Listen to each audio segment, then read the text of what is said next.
Alhamdulillah bergembira berjumpa dengan jamaah semua. Salam beri salam atas junjungan kita Nabi besar Muhammad sallallahu alaihi wasallam. Para bapak dan ibu, saya pernah membaca di majalah Suara Muhammadiyah terkait dengan instruksi PP Muhammadiyah setelah pemilu, tapi bukan pemilu 2024. Setelah 55 ada pemilu-pemilu berikutnya, instruksinya adalah perintah untuk menggerakkan kembali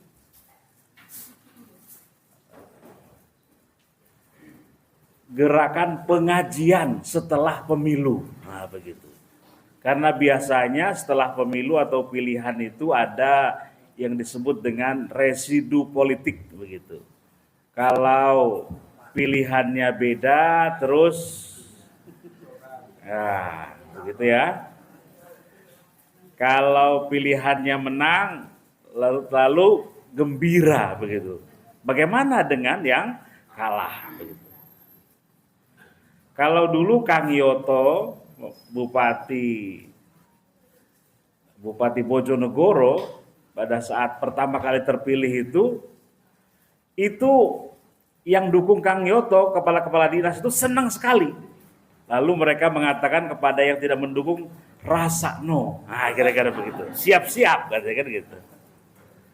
Tapi ternyata apa yang dilakukan Kang Yoto waktu itu, beliau mengenalkan apa yang disebut dengan amnesti politik. Nah, gitu ya, politik pengampunan. Apa itu? Bagi mereka yang tidak mendukung dikumpulkan, begitu ya. Bapak dan Ibu tenang saja, setahun ke depan tetap menjabat, katanya gitu. Asalkan Bapak Ibu bisa mendukung saya setahun ini. Nah, begitu. Demi keberlangsungan kepemimpinan, begitu. Jadi apa yang disebut dengan amnesti politik, begitu. Jadi kembali tadi perintah PP itu agar kita menyuburkan pengajian, ya, berjumpa kembali dengan sesama jamaah yang punya dinamika, apalagi masuk jadi tim sukses, begitu.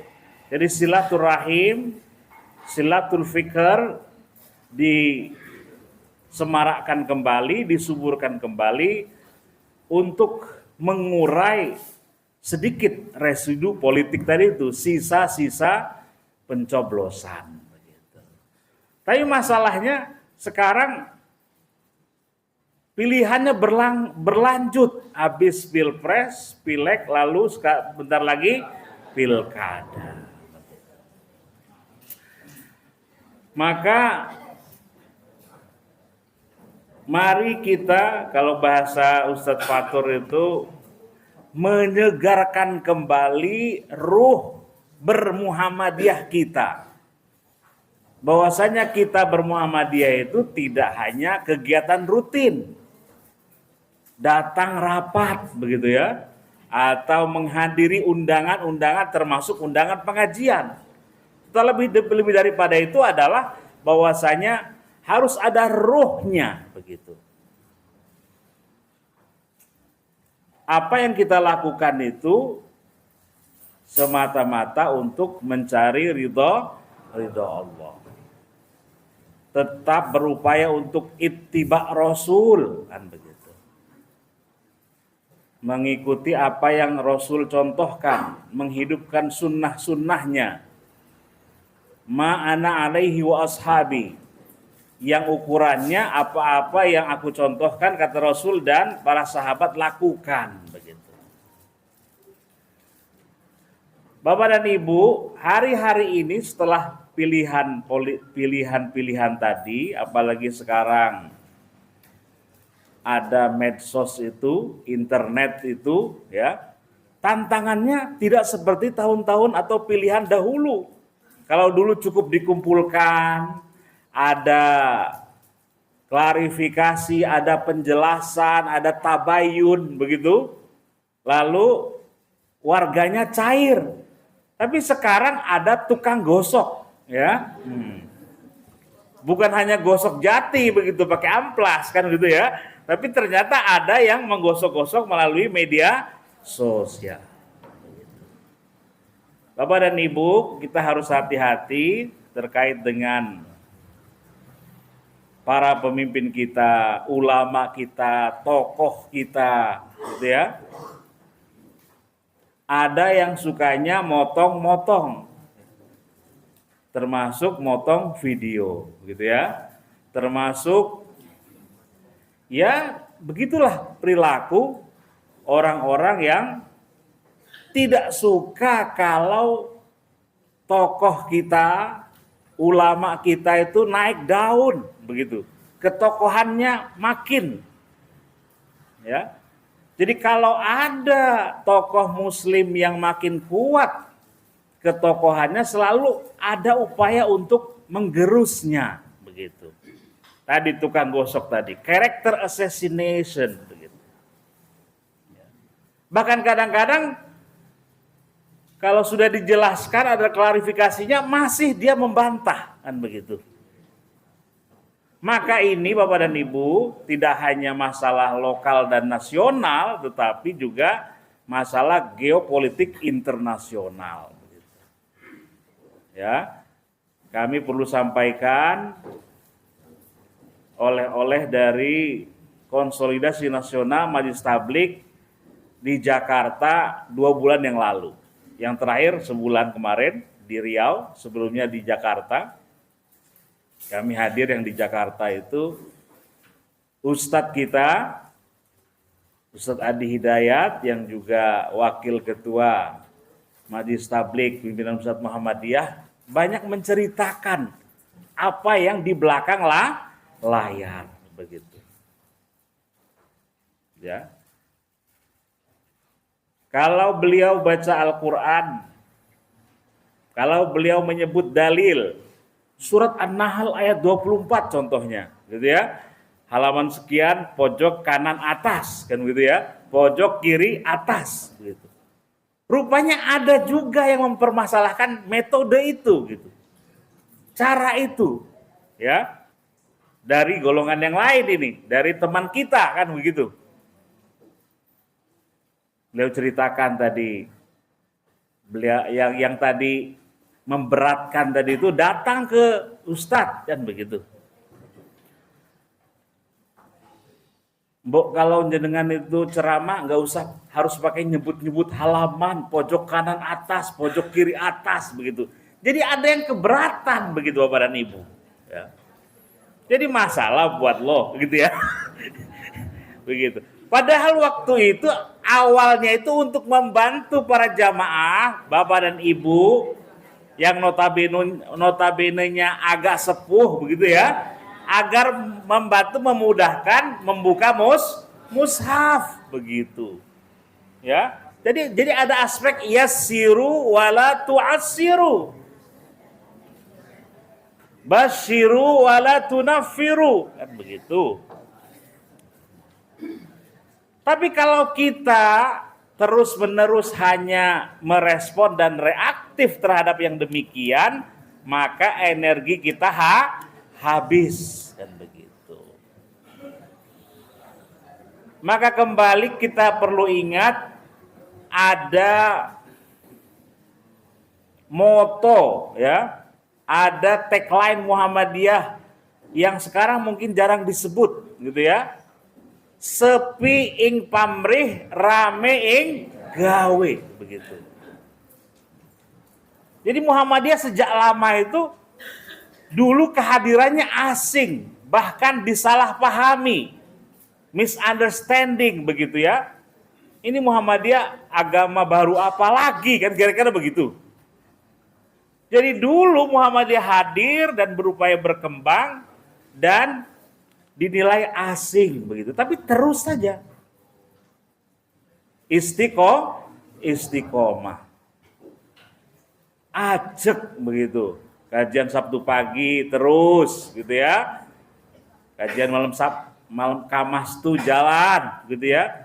Sosialisasi keputusan tarjih juga berjalan dan seterusnya. Begitu. Kata Buya Syafi'i, Muhammadiyah itu ada banyak orang yang menyalahfahami bahkan memusuhi, tapi diam-diam diikuti. Ya, begitu. Ya. Dulu orang biasanya hanya tablik saja, tetapi sekarang orang itu atau golongan itu punya sekolah. Melu Muhammadiyah. Mangke sekolahnya sudah mulai besar, baru mulai ribut, begitu ya. Nah, padahal sekolahnya baru sedikit gitu, tapi sudah mulai ribut begitu. Ini kan juga bagian dari dinamika. Dan itu sudah dilewati oleh Muhammadiyah. Jadi terus saja. Ada sebuah tulisan Kiai Haji Dahlan di Suara Muhammadiyah tahun 1916. Tulisannya masih pakai Hono Coroko, gitu ya. Itu pun SM itu dapatnya fotokopian, Bapak, ya. Fotokopian waktu di perpustakaan Azwar Anas di Padang. Tapi kayaknya sebentar lagi akan ada yang asli begitu. Apa tulisan bersambung Kiai Dahlan itu? Pendek-pendek saja ya tulisannya. Judulnya itu setelah saya terjemahkan dengan bantuan teman saya maksudnya gitu ya, yang ahli bahasa Jawa. Gitu. Jadi saya dapat berkasnya, saya minta dosen sastra Indonesia UAD itu untuk menerjemahkan ke dalam bahasa Indonesia. Ya. Tulisan judul Kiai Dahlan itu berbunyi ngelmu sejati. Wah, judulnya aja sangat tasawuf ini ya, ngelmu sejati. Jadi kajiannya tasawuf. Salah satu poinnya adalah kita tidak boleh berlebihan memuji orang lain, apalagi yang kita puji itu tidak ada dalam diri orang lain. Saking kita memujinya, begitu. Berarti kalau kita memuji sesuatu yang tidak dimiliki oleh orang lain itu hoax kan gitu ya kalau sekarang ya. Ngapusi begitu. Tapi karena kita suka tresno begitu, biasanya kalau memuji itu sundul langit begitu ya.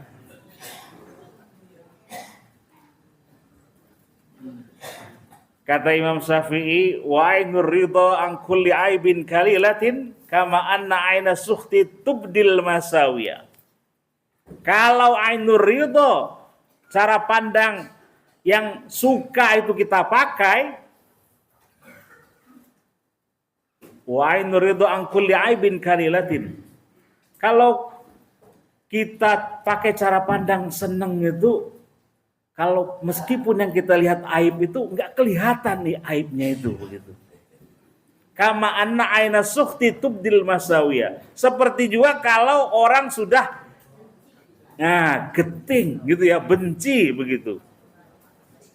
Semuanya sama, buruk semua, nggak ada baiknya kan begitu. Ya. Jadi tadi ngelmu sejati begitu. Tulisan Kiai Haji Dahlan. Kata-kata sejati ini populer di masa-masa itu ya. Maka kalau kita dengar Mars Aisyah ya, ibu-ibu ya. Saya senang banget itu kalau dengar Mars Aisyah itu. Meskipun baru hafal beberapa waktu yang lalu, kira-kira ya. Gimana bunyinya, Bu? Wahai kaum Aisyah sejati, terus akan kejiban suci, ke kaum wanita utama negara, di telapak kakimu terbentang surga, di sanalah kasih bangsa.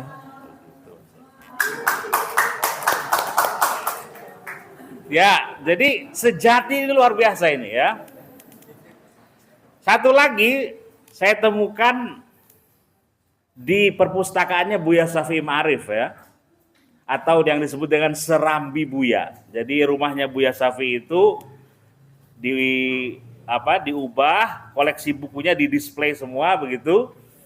Ada Muqaddimah Anggaran Dasar Muhammadiyah tahun 1916 dalam bahasa Jawa yang diterjemahkan oleh santrinya Kiai Dahlan. Namanya Purba Kawaca kalau nggak salah begitu. Ya. Apa bunyinya? Ini yang menarik ini. Biasanya kan Muqaddimah Anggaran Dasar itu menyebarkan ajaran Islam dan memajukannya, gitu ya. Nah, bahasa Jawanya itu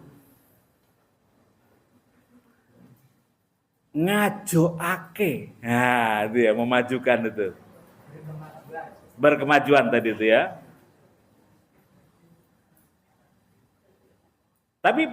Tapi terjemahannya menarik ini. Ngajoake laku kamursidan marang anggota-anggotane. Begitu. Ya. Ngajoake laku kamursidan marang anggota-anggotane. Kenapa muncul istilah kamursidan? Ini kan luar biasa begitu. Redaksi bahasa Indonesianya atau Jawa tadi mengajarkan ajaran Islam dan menyebarkannya begitu. Tapi yang dipilih oleh Purba Kawaca adalah ngajoake laku kamursidan marang anggota-anggotane. Kiai Dahlan itu terkenal, sulit kita mencari tulisannya, sangat terbatas sekali, tetapi apa yang Kiai Dahlan lakukan itu menjadi contoh, misalan begitu. Tidak hanya bahasa Jawa itu jarkoni, ya, iso ujar, raiso ngelakoni. Nah, Kiai Dahlan itu mencontohkan begitu. Maka pesannya adalah bagaimana kita berupaya tadi menjadi contoh, ya, baik dari diri kita dan contoh buat orang lain. Laku kamursidan begitu. Ya.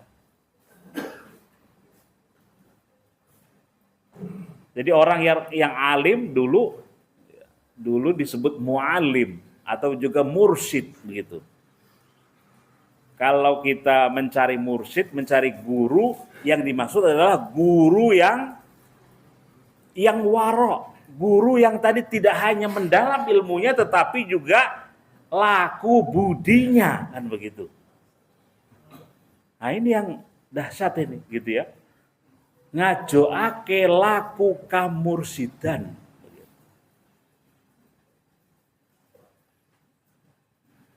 Bapak Ibu pasti sering dengar itu kisah Pak R. Fahrudin, begitu ya,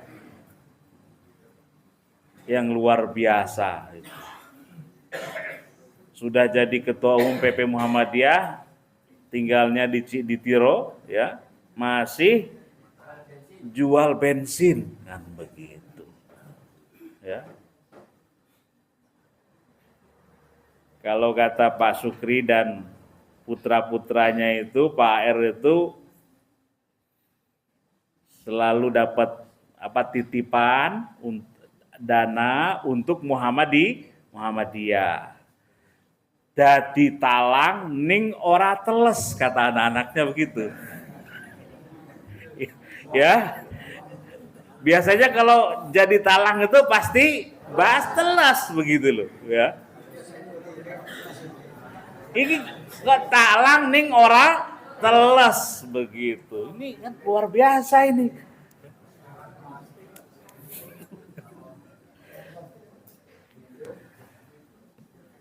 Nggih. Jadi Bapak dan Ibu, Kiai Dahlan seorang yang sangat visioner. Pikirannya melampaui zamannya, gitu ya. Saya mau cerita dituliskan oleh Pak Kunto Wijoyo tahun 98 ini, temuannya Pak Kunto Wijoyo tahun 98. Biar ceritanya nggak dibilang dongeng, begitu ya. Nah ini ada buktinya, begitu. Kata Pak Kunto, Profesor Kunto Wijoyo, guru besar sejarah UGM itu, beliau temukan dalam majalah Bro Martani. Ini disambung ini ya, bukan Bro hari ini ya. Ya. Dalam majalah Bro Martani 1915, suatu hari diceritakan suatu hari Kiai Dahlan mengajak santrinya ke Solo, mengunjungi santriwati dan mengajak mereka ke pasar Klewer. Ya. Kala itu seorang kiai adalah sosok ulama yang karismatik dan dihormati. Pada saat itu tabu kok kiai mendatangi murid. Nah, kiai kok mendatangi santrinya. Harusnya apa itu? Timbo marani sumur, betul ya? Timbo marani sumur. Tetapi apa yang terjadi? Sumur marani timbo. Nah, begitu. Ini kata Pak Kunto ini, analisisnya itu. Jadi, kok nggak keren banget jadi kiai kok mendatangi murid. Koyok nggak payu gitu ya. Nah, gitu ya. Tapi Kiai Dahlan punya pikiran bahwasanya akses terhadap pendidikan baik bagi laki-laki maupun perempuan itu harus setara. Perempuan juga harus mendapat akses pendidikan yang sama. Ya. Jadi Kiai Dahlan datang ke Klewer untuk menyapa santriwati, menyapa santrinya, menyampaikan sesuatu dan seterusnya. Itu disebut apa tadi? Sumur marani timbo begitu. Tapi Kiai tidak terikat dengan semangat zamannya. Visinya melampaui zamannya begitu. Ya. Jadi enggak hari ini ribut nasab begitu ya. Kiai Dahlan waktu itu enggak berpikir itu gitu, melampaui gitu karena pentingnya akses pendidikan bagi santriwati. Jadi Bapak dan Ibu, kembali tadi, apa yang dilakukan oleh Kiai Dahlan kala itu mungkin dinilai aneh dan tabu begitu. Gharib, sesuatu yang langka atau aneh gitu. Atau sulit difahami, disalahfahami. Tapi karena Kiai Dahlan punya landasan tadi, ini sungguh luar biasa. Baru difahami mungkin 10-20 tahun yang akan datang begitu. Karena kalau bahasa hari ini itu loadingnya lambat begitu ya. Telat begitu.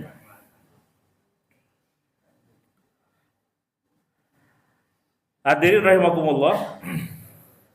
Jadi ini perlu kita gali kembali, elaborasi kembali agar segar ingatan kita bahwasanya Muhammadiyah itu enggak ujuk-ujuk besar begitu. Tetapi punya fondasi ya, kebaikan-kebaikan para pendahulu as-sabiqunal awwalun ya, dan keikhlasan mereka sehingga fondasinya terhunjam kuat begitu ya. Jadi bukan kaleng-kaleng begitu Bapak dan Ibu. Sekarang saya bergeser ke Pak A.R. Fahrudin ya. Kiai Al-Haj A.R. Fahrudin. Pak A.R. tahun 1987 pernah menulis di Suara Muhammadiyah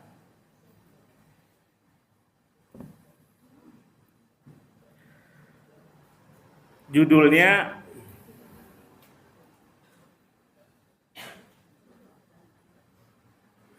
Islam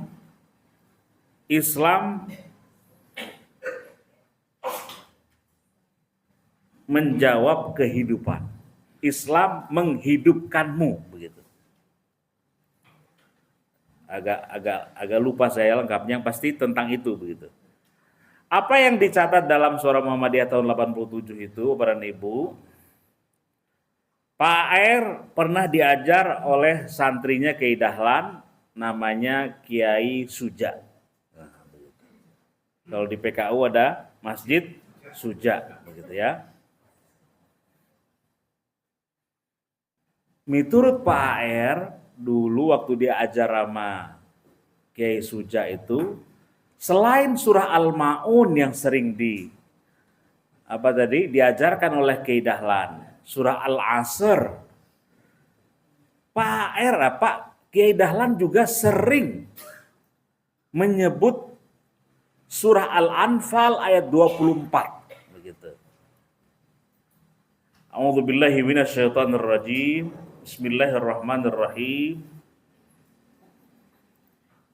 Ya ayyuhalladzina amanu stajibu lillahi walir rasul idza da'akum lima yuhyikum. Wa'lamu annallaha yahulu bainal mar'i wa qalbihi wa annahu ilaihi tuhsyarun. Ya. Wahai orang-orang yang beriman, ya ayyuhalladzina amanu stajibu lillahi walir rasul.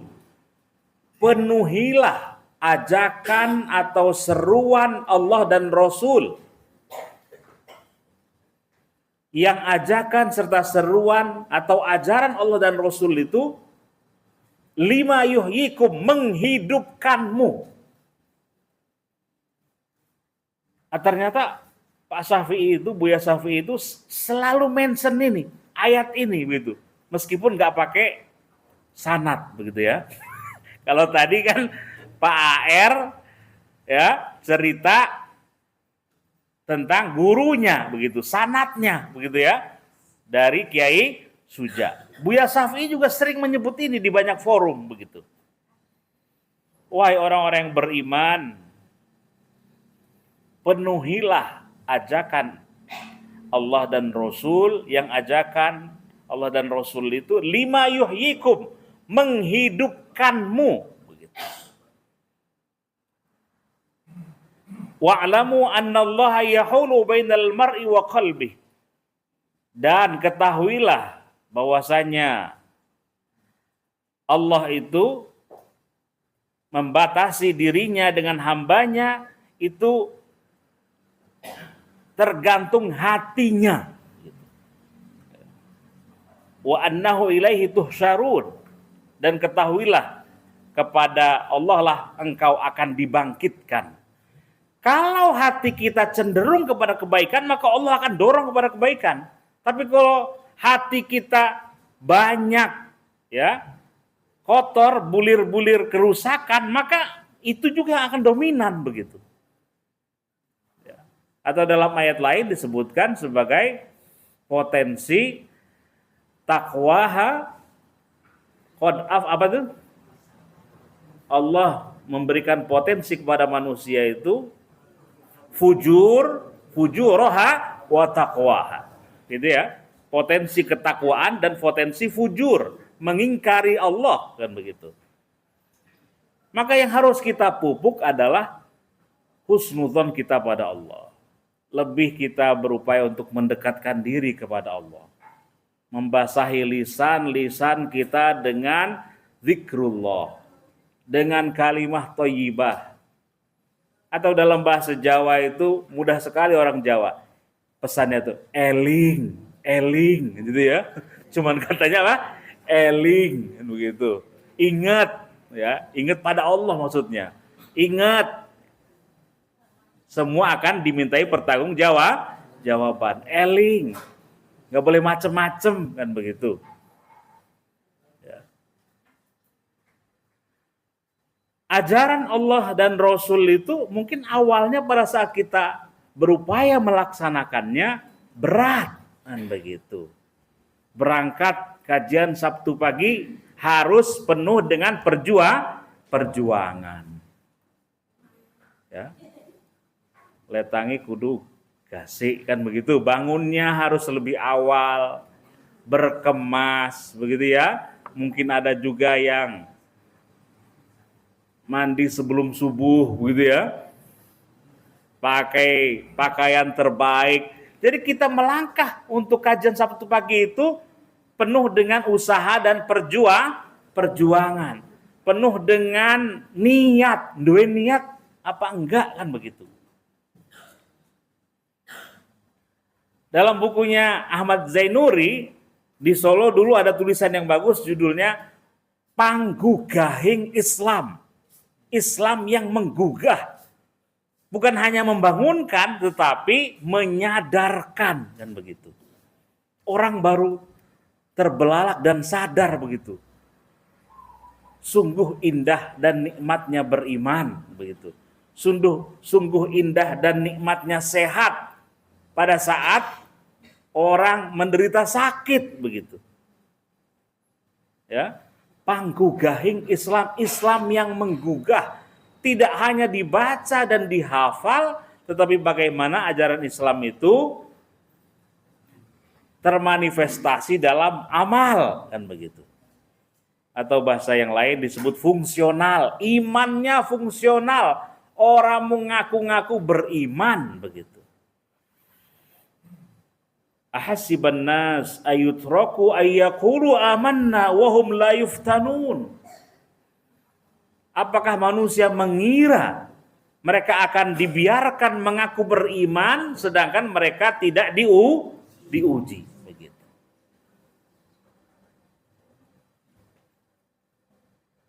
Mungkin lagi seret, begitu ya, tapi kok tiba-tiba ada yang ketok pintu, apa itu? Minta bantuan, kan begitu ya. Ada pilihan-pilihan sulit, begitu. Tapi kita harus memilih dan memutuskan, begitu. Yang pilihan itu ada konsekuensinya. Yang pilihan itu akan diganjar oleh Allah. Seberapapun yang kita kontribusikan di jalan Allah, Allah pasti akan balas.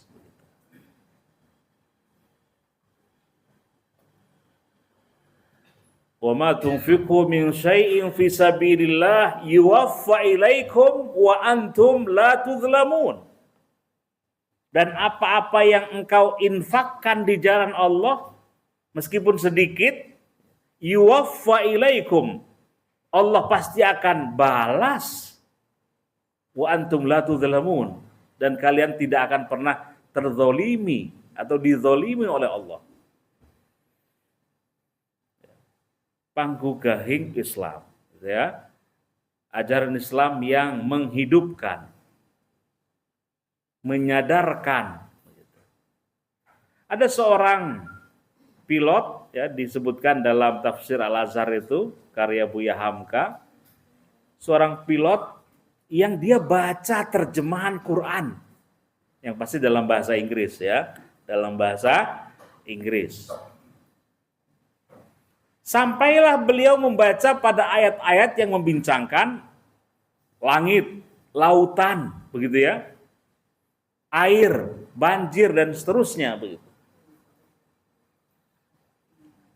Tentang lautan, muncul pertanyaan, kok ada ayat yang membincangkan tentang lautan? Kapan Nabi Muhammad surveinya, begitu? Ya, karena waktu itu orang Barat itu taunya Quran itu ciptaan Muhammad, begitu. Nggak mungkin Nabi Muhammad bisa buat ayat seperti ini. Kapan le survei, begitu? Ya, mendeskripsikan kok sedetail ini, begitu.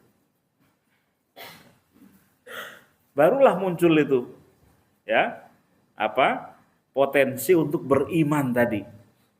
Nggak mungkin Al-Quran itu ciptaan manusia. Hingga dikisahkan setelah turun di daratan lalu berjumpa dengan orang yang mengerti tentang Islam dan dijelaskan, akhirnya tadi seorang pilot tadi masuk Islam.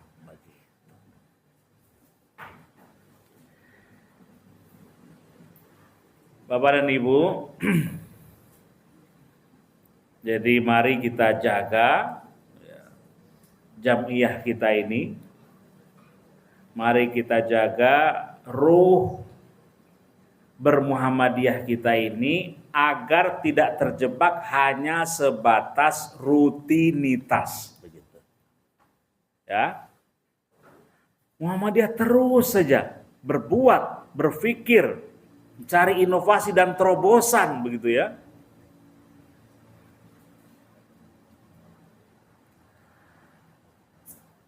Apalagi terobosannya, begitu ya.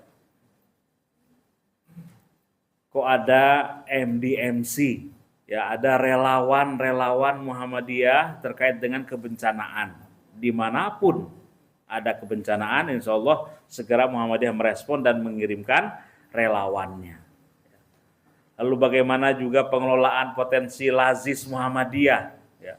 Karena ini dana umat harus transparan, gitu ya. Tidak masuk kantong kanan atau kantong kiri, begitu. Harus dipertanggungjawabkan. Bahkan bagaimana setelah ditasyarufkan itu kira-kira dampaknya bagaimana terhadap orang yang mendapatkan atau para mustahik itu. Apakah berdampak positif atau hanya habis begitu saja? Bahkan dievaluasi itu. Langkah evaluasi itu terobosan, begitu. Agar kiranya potensi filantropi atau charity itu tidak hanya sebagai katalisator, hanya lewat begitu saja, tetapi kita ingin itu ada dampak yang signifikan. Bagaimana mungkin puluhan ribu orang di Indonesia terlibat pinjol, gitu ya, atau bukan pinjol, yang saya maksud itu puluhan ribu itu terlibat judi online, begitu ya. Pinjol masalah yang lain, begitu ya. Pinjol masalah yang lain, ini judi online, begitu ya. Bahkan disinyalir beberapa tokoh, gitu ya, entah mungkin pejabat juga banyak yang terlibat, begitu. Jadi Indonesia ini dilihat dari luar kayaknya anteng-anteng aja, tapi kalau sudah masuk ke dapurnya, begitu ya. Nah, tadi itu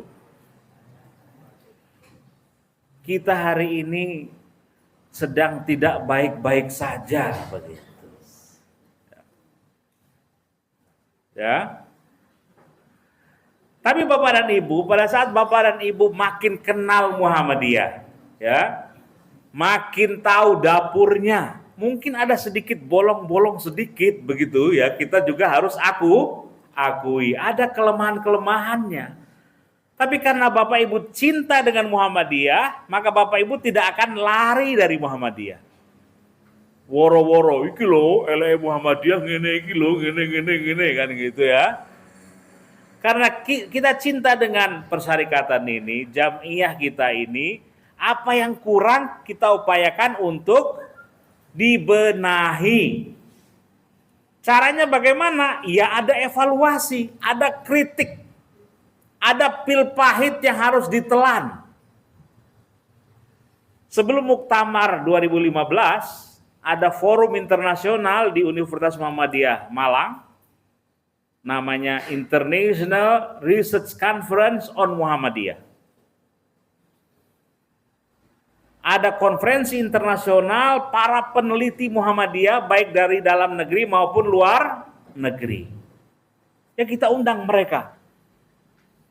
ada yang memuji-muji Muhammadiyah hasil penelitiannya, ya. Pokoknya apik lah gitu ya. Tapi ada juga yang mengkritik Muhammadiyah begitu. Kenapa Muhammadiyah hanya berkembang di kota? Kenapa Muhammadiyah kenapa dan kenapa? Jadi muncul juga itu pil pahit yang namanya kritik dan masukan-masukan itu.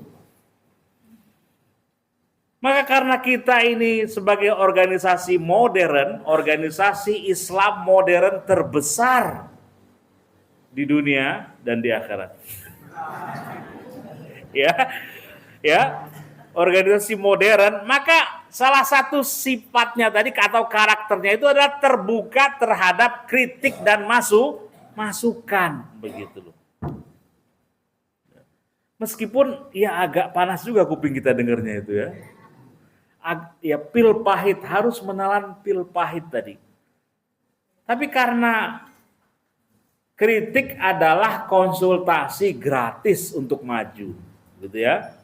Kalau kita ngundang konsultan untuk ngasih masukan itu bayarnya jutaan, ratusan juta. Tapi kalau tadi kita ngundang peneliti yang untuk conference itu, kita dengar masukannya untuk perbaikan Muhammadiyah ke depan.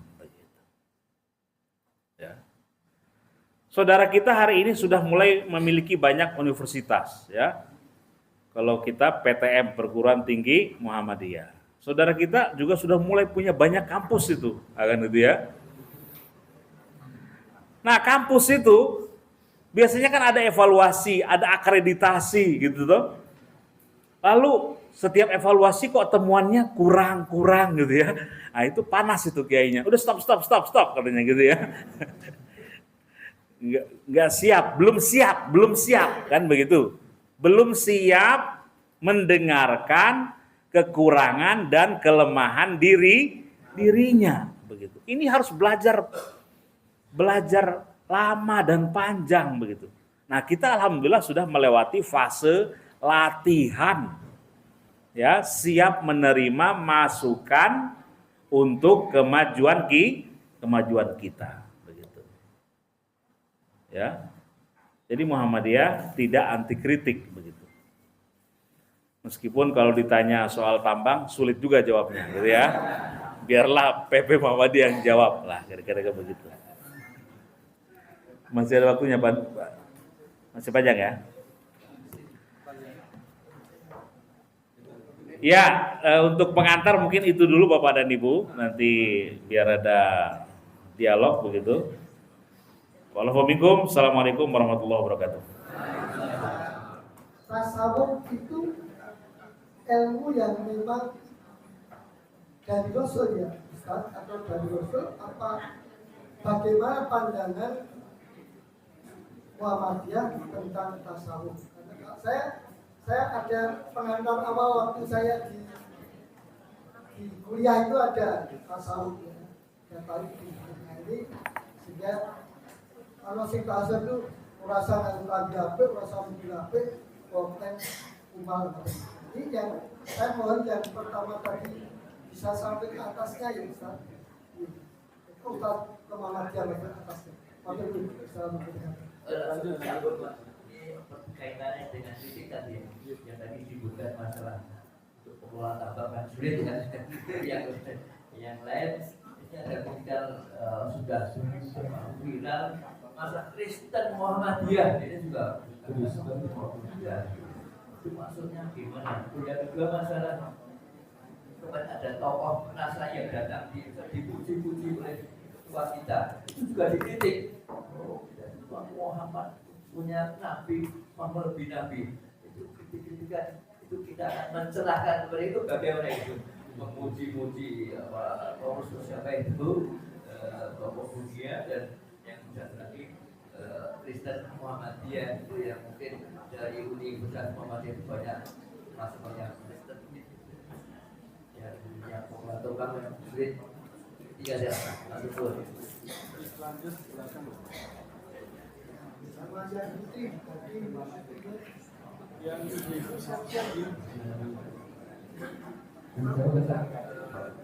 saya menanyakan menurut saudara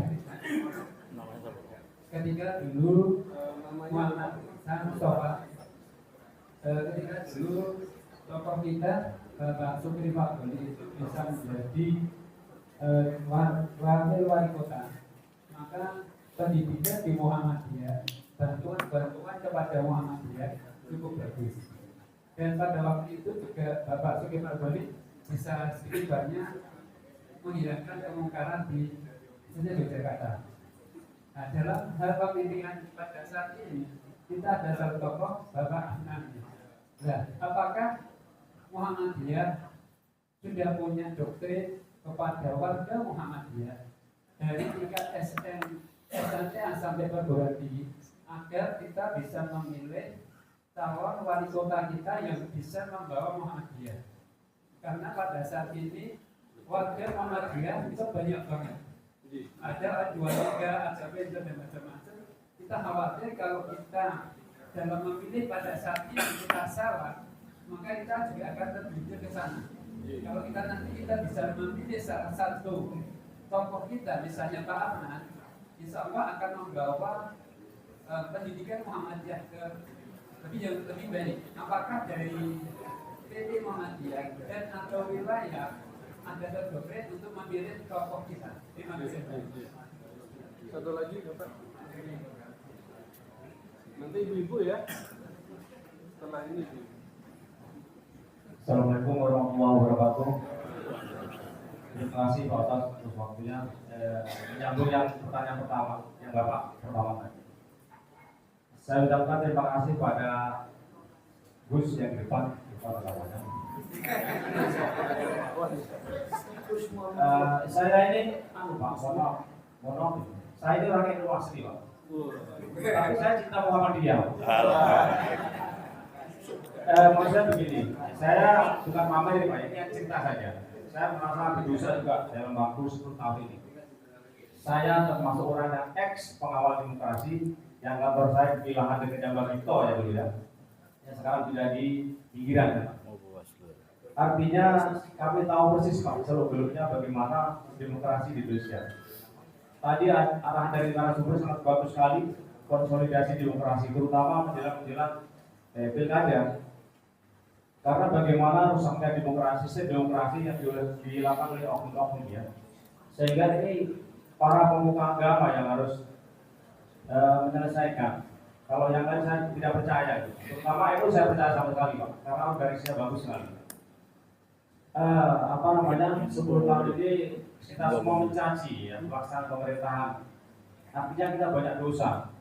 Nah, tentu karena siapa? Apakah tokoh-tokohnya itu berdosa Pak?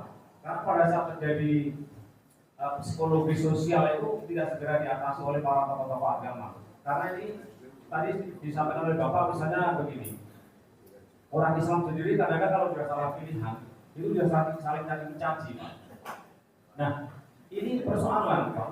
Contohnya begini. Waktu demokrasi kita berjalan, ketika ada orang Islam mau bangkit ke atas tuh, kita semuanya dukung, tapi ternyata tidak dukung semuanya. Ada orang Islam yang benar-benar Islam, pakai pakaian Islam, dibilang Islam identitas. Tapi ada orang yang non Islam masuk ke pondok-pondok, ke tempat kiai-kiai, itu tidak dipersoalkan Pak. Ini terutama di teman-teman saudara saya NU sendiri itu Pak. Iya. Makanya saya mohon maaf sampai ada orang yang istilahnya itu penjilat atau apa, saya iya aja, mungkin cuma ada daerah lidahnya saja. Nah saya berharap Bapak ini yang narasumber sangat luar biasa.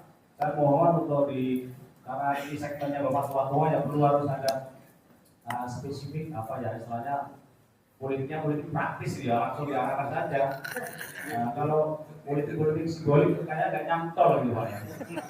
Iya, harus praktis. Boleh di antara kita ini beda-beda lebih baik diarahkan saja karena segmen ini kan habis dituntun Pak. Boleh itu nanti kalau macamnya bosan gitu kan. Assalamualaikum warahmatullahi wabarakatuh. Ya cukup dulu ya. Ya cukup.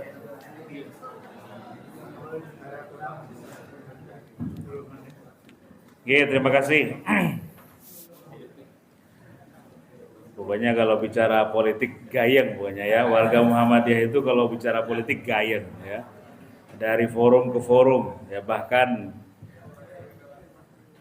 beberapa diskusi sebelum muktamar yang lalu, itu sudah ada wacana perlunya Muhammadiyah mendirikan partai politik. Wow, gitu. Jadi terkait dengan ukhuwah ini, ukhuwah ya. Kalau kata Pak Din dan Pak Haidar itu, pada saat kita punya banyak acara di Menteng Raya itu ada banyak ormas hadir begitu, sehingga nampak ukhuwahnya baik gitu. Tapi pada saat sidang isbat kita dikeroyok sendirian gitu ya. Jadi bab ukhuwah ini mudah diucapkan tetapi sulit dilaksanakan. Apalagi sudah beririsan dengan politik dan kepentingan gitu ya. Dapat apa gitu ya. Maka kembali ya kita harus belajar kepada para founding fathers and mothers begitu ya, para pendiri republik ini, para negarawan begitu ya. Tidak hanya berhenti menjadi politisi, tetapi harus menjadi negarawan kan begitu. Kita ingat Ki Bagus dalam sidang BPUPKI itu, nama Ki Bagus disebutkan 26 kali. Artinya Ki Bagus bicara terus itu, ya.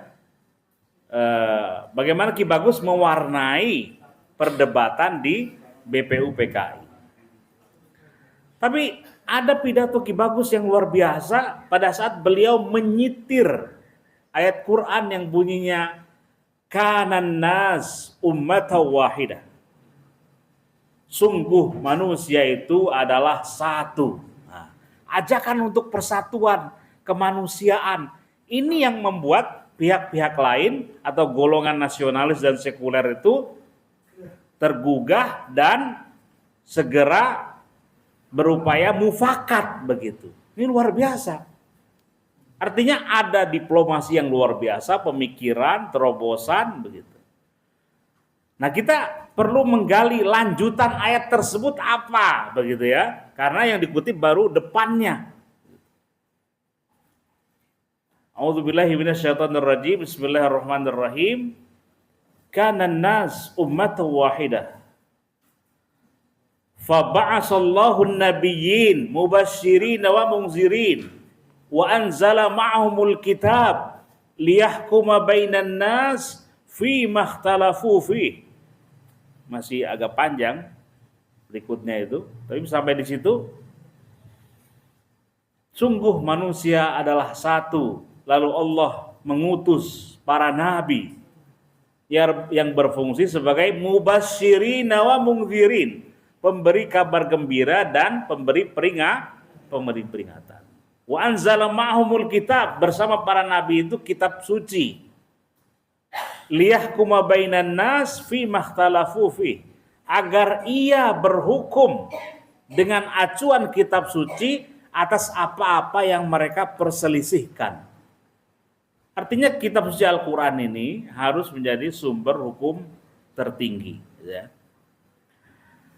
Yang kedua, di Muhammadiyah memang tidak dikenal istilah tasawuf, tidak populer, karena pada saat kita bicara tasawuf maka akan ada banyak variannya begitu ya.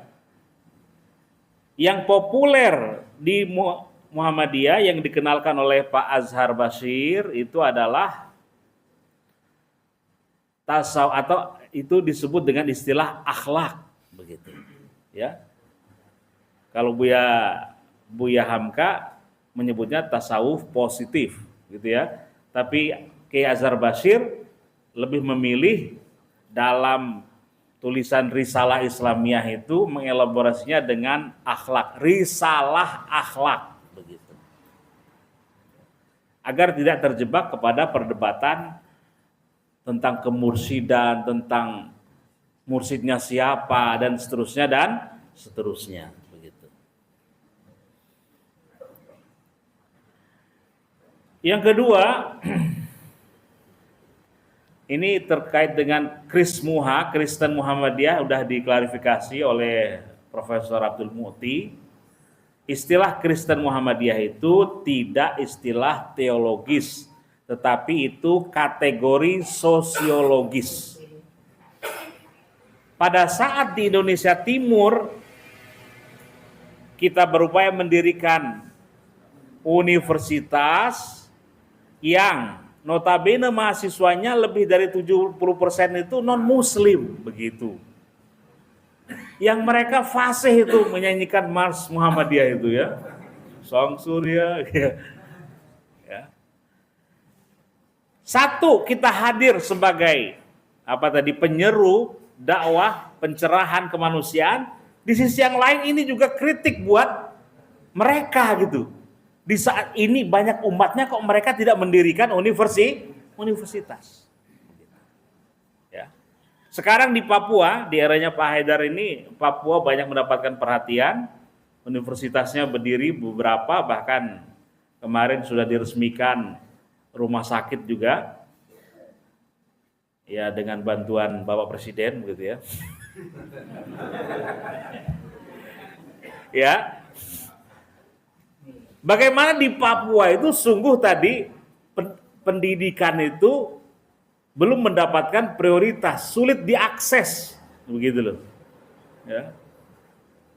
Maka kehadiran Muhammadiyah dengan usaha dan upayanya, dengan para aktivisnya, penggeraknya, berupaya hadir mewujudkan tadi Islam rahmatan lil alamin.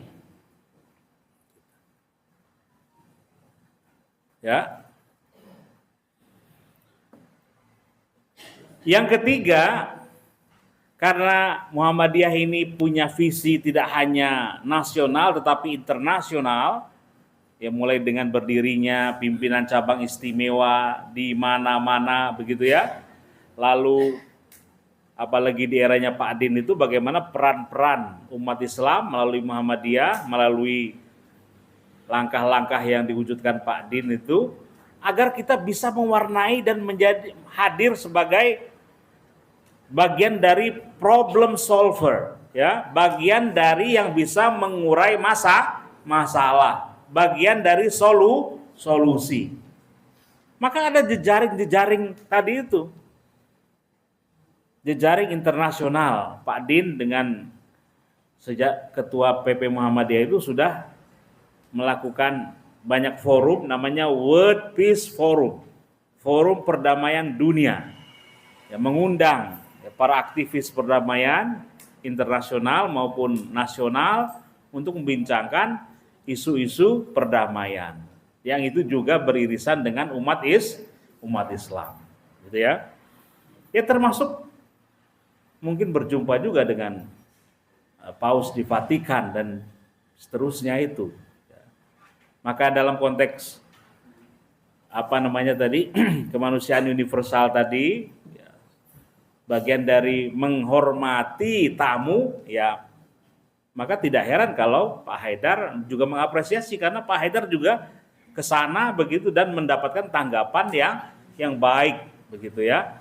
Ada kerja-kerja kemanusiaan yang kita bisa sinergikan. Dalam agama kita berbeda, tetapi ada masalah kemanusiaan yang bisa kita kerjasamakan untuk sama-sama berkontribusi, begitu. Ya. Yang ketiga, ini memang politik identitas ini agak jahat ya, quote and quote begitu ya. Bagaimana meminggirkan ya. Kenapa kalau umat Islam itu makin militan dengan pilihannya, begitu ya? Dengan apa yang diyakini, kok di stigma politik identitas, seakan-akan itu negatif. Ya harusnya tetap diposisikan netral dong, karena kita punya kecenderungan. Memang edukasi tentang perpolitikan Islam ini ya perlu ditingkatkan begitu ya. Bagaimana dulu tokoh-tokoh politisi Muslim itu hadir sebagai negarawan, gitu ya. Dari Ki Bagus Hadikusumo, ada Muhammad Natsir, ya. ada siapa lagi, Kasman, Singo Dimejo, dan seterusnya dan seterusnya.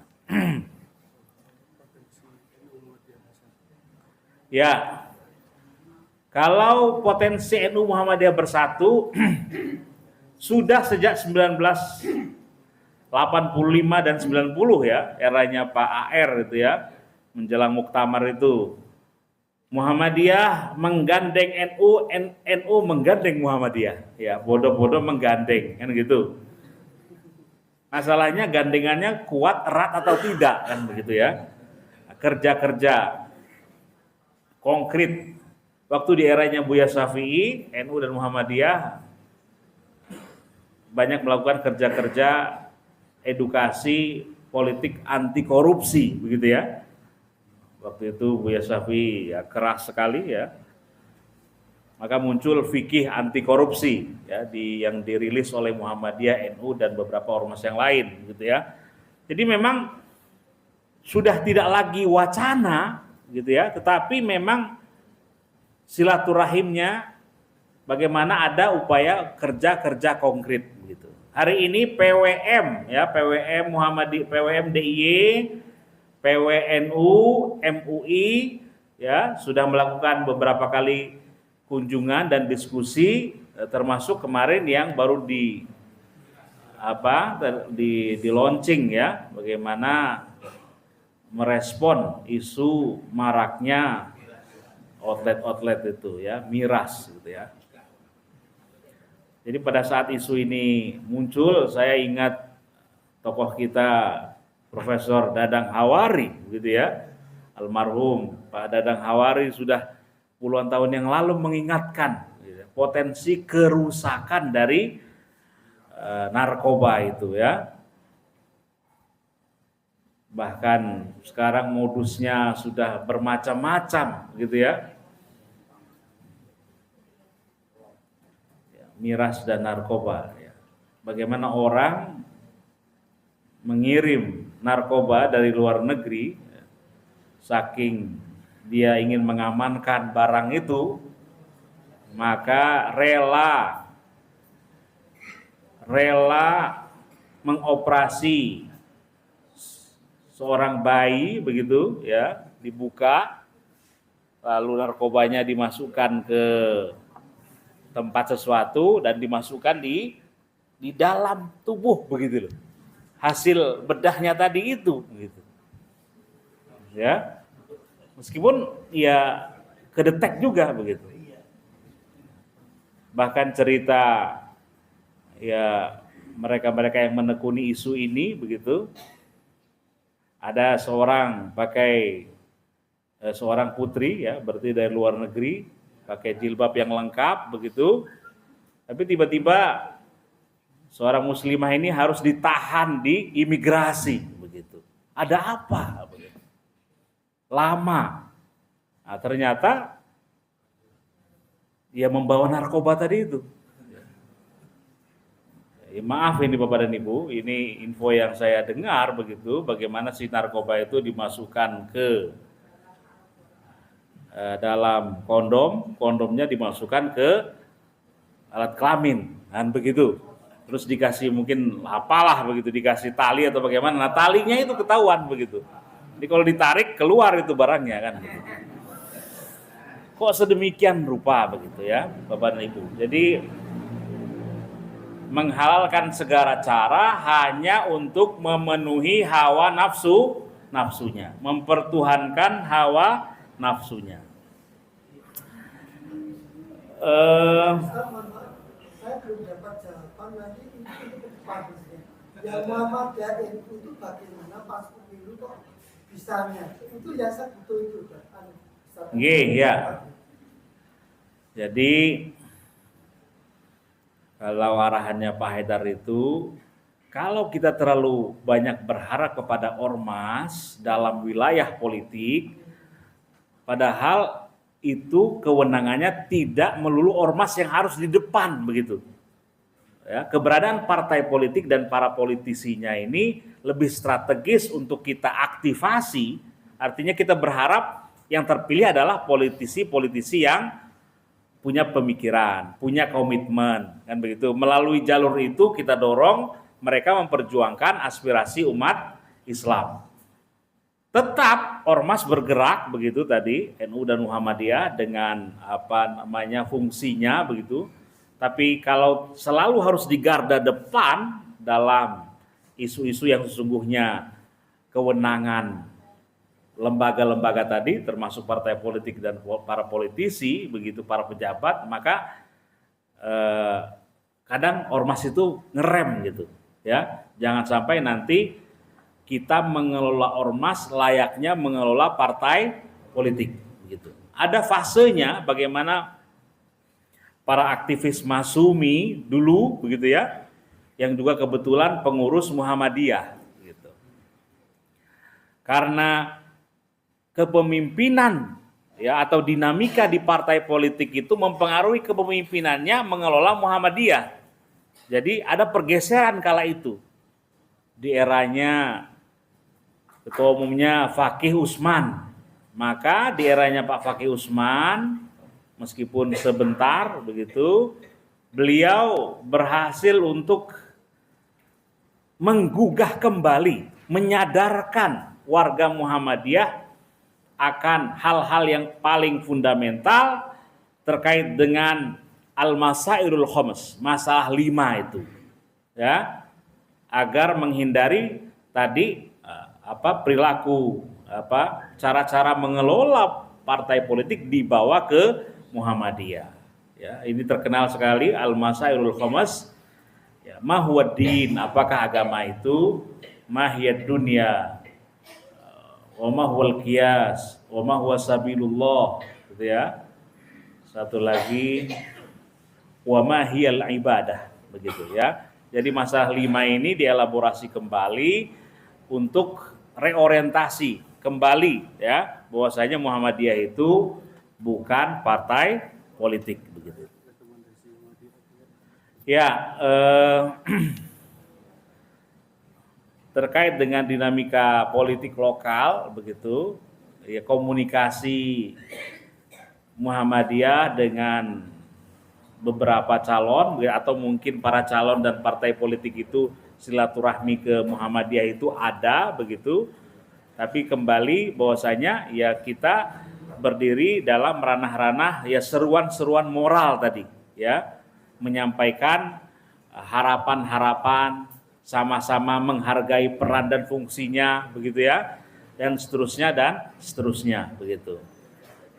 Maka kalau kata Buya Syafi'i itu dakwah itu merangkul dan mendekatkan, tapi kadang politik itu menjauhkan orang gitu ya. Kalau kata bahasanya Pak Din Samsudin, menjaga kedekatan yang sama dengan semua partai politik. Ya, menjaga apa? Kedekatan yang sama, artinya komunikasinya harus terbangun dengan baik, dan ini tidak mudah begitu ya. Kalau tidak piawai ya juga sulit begitu ya. Maka harus latihan kan begitu. Kalau kita makin menjauh, maka akses terkait dengan dinamika informasi atau mungkin juga bagaimana kita membangun komitmen bersama itu tidak terjadi ya. Menjaga kedekatan yang sama dengan semua partai politik. Syukur kalau di dalam partai politik itu ada kader-kader Muhammadiyah, kader-kader Aisyah begitu. Demikian Bapak dan Ibu, walaupun minkum, wassalamualaikum warahmatullahi wabarakatuh.